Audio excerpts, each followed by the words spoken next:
Number 1 Osama bin Laden, جہادی group al Qaeda کا بانی، امریکہ میں 11 ستمبر 2001 کے حملوں کا ذمہ دار ہے۔ نمبر 2 ابو بکر البغدادی، دولت اسلامیہ عراق و شام آئیسس کا سابق رہنما، دہشت گردی اور تشدد کی متعدد کارروائیوں کا ذمہ دار ہے۔ نمبر 3 کم جونگ ان، شمالی کوریا کے سپریم لیڈر، جو ملک کے جوہری ہتھیاروں کے پروگرام اور جارحانہ بیان بازی کے لیے مشہور ہے۔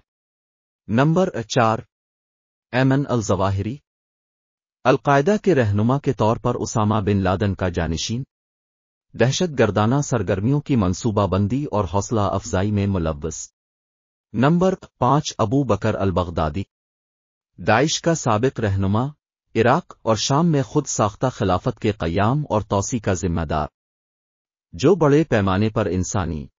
نمبر 6 جوزف کونی، یوگنڈا کے گوریلا گروپ کے رہنما اور لارڈس ریزسٹنس آرمی LRA کے بانی، جو بڑے پیمانے پر انسانی حقوق کی خلاف ورزیوں کے لیے جانا جاتا ہے۔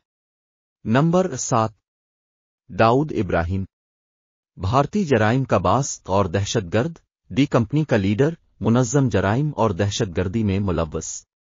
نمبر 8 ایل چیپو گوزمان، میکسیکو میں سینالو کارٹل کے سابق رہنما، جو منشیات کی اسمگلنگ اور تشدد میں ملوث ہونے کے لیے جانا جاتا ہے۔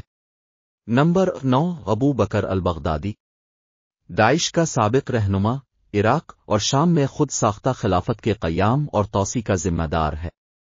نمبر 10 سابق بوسنیائی سرب فوجی رہنما، بوسنیا کی جنگ کے دوران جنگی جرائم، انسانیت کے خلاف جرائم اور نسل کشی کے مرتکب ہوئے۔